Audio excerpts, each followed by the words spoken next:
Hello everyone. आज हम सीखेंगे सेंटेंसेस को अरेंज करना।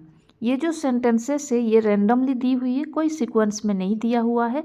तो इसे पहले रीड करते हैं फिर सीक्वेंस में लिखते हैं। अरेंज करते हैं किस तरह देखते हैं।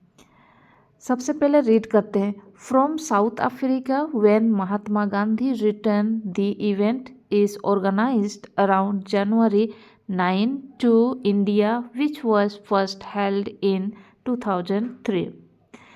स्टार्टिंग पॉइंट सबसे पहले तो ढूंढते हैं। स्टार्टिंग पॉइंट क्या फ्रॉम से स्टार्ट कर सकते हैं? नहीं। व्हेन एक रिलेटिव प्रोनाउन लग रही है।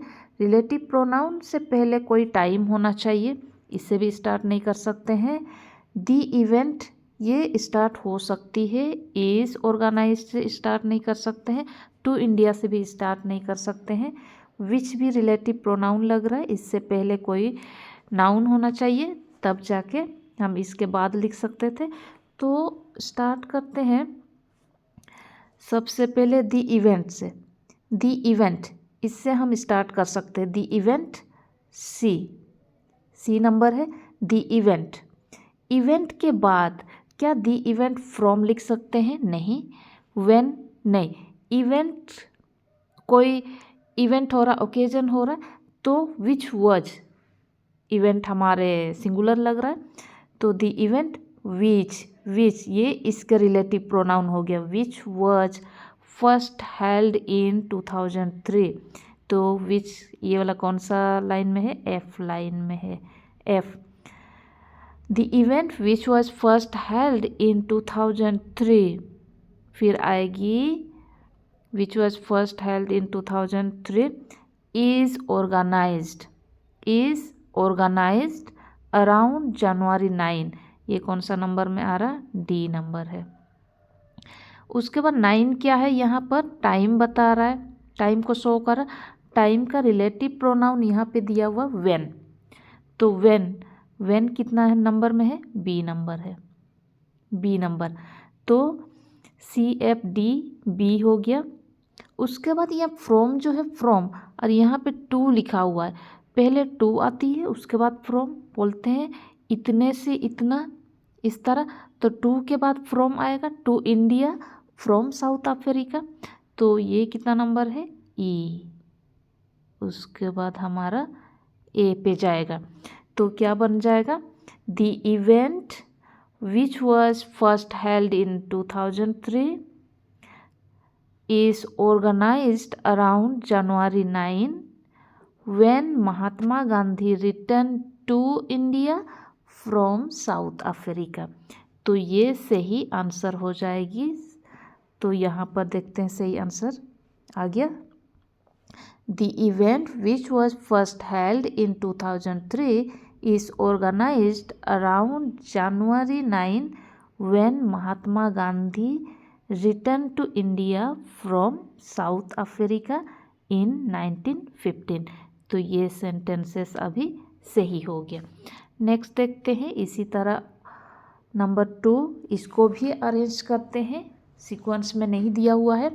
सबसे पहले तो पेयरिंग करेंगे इसका, क्योंकि अभी बिना पेयरिंग किए हम स्टार्ट नहीं कर सकते। बट ऑल्सो से कैसे स्टार्ट करेंगे? ये ग्रामर में है। Not only but also, not only but also. पहले नॉट ओनली आता है, उसके बाद बट ऑल्सो आता है।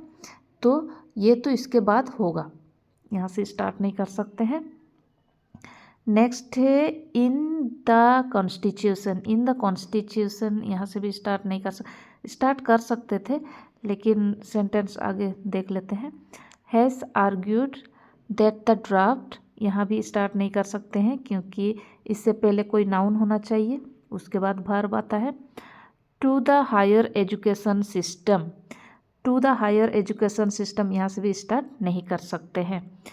तो देखते हैं बी नंबर से स्टार्ट कर सकते हैं। Tamil Nadu chief minister MK Stalin, इससे स्टार्ट कर सकते हैं। कितना नंबर में है? बी नंबर में है। बी नंबर तो इसके बाद कोई वर्ब होना चाहिए। वर्ब किस में है? बट ऑल्सो तो वर्ब नहीं है, इसमें भी वर्ब नहीं है। Has argued that the draft, ये कितना नंबर में है? ई नंबर में है। तो Tamil Nadu chief minister M.K. Stalin has argued that the draft, यहाँ तक हो गया। आगे देखते हैं ड्राफ्ट के बाद हम क्या लिख सकते हैं। ड्राफ्ट क्या है, that the draft, but also नहीं लिख सकते अभी में। अगेंस्ट, ये तो बी नंबर था, be against has argued that the draft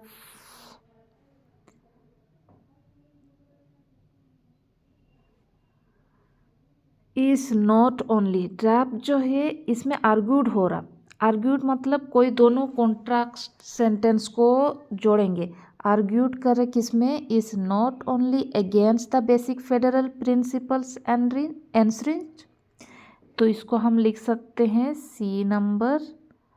उसके बाद इसके बाद not only but also, not only but also, लेकिन थोड़ी सी यहाँ पे सेंटेंस आगे भी है, एंसरिंग इन द कॉन्स्टिट्यूशन तक है, उसके बाद बट ऑल्सो आएगा, ए नंबर,